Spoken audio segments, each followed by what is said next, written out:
Hello, আসসালামু আলাইকুম। কেমন আছেন সবাই? আই হোপ সবাই ভালো আছেন, সুস্থ আছেন। আমিও ভালো আছি। চলেন আজকে ঘরে থাকা কিছু সহজ উপকরণ দিয়ে মায়োনিজ তৈরি করে ফেলি। মায়োনিজ তৈরি করার জন্য আমি নিয়েছি সেদ্ধ একটি ডিম, সাথে নিয়েছি রসুন, তারপরে অ্যাড করে দিব লেবুর রস, এরপরে অ্যাড করব গুঁড়ো দুধ, এরপরে স্বাদ মতো লবণ, তারপরে 1 চামচ চিনি, এরপরে অ্যাড করে নিব সয়াবিন তেল, তারপরে অ্যাড করে নিব সয়া সস।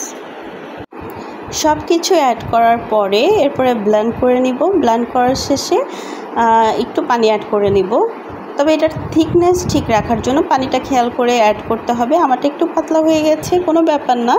সব কিছুর স্বাদ ইম্পর্ট্যান্ট। স্বাদটা সেরা হলে সব কিছু দেখতে যেমনই হোক, মুখরোচক হলেই সেটা বেস্ট। এরপরে আমি সন্ধ্যা নাস্তা হিসেবে কি খাওয়া যায়, এরপর একটু ফ্রেঞ্চ ফ্রাই করে নিলাম, সাথে একটু চিকেন ফ্রাই করে নিলাম।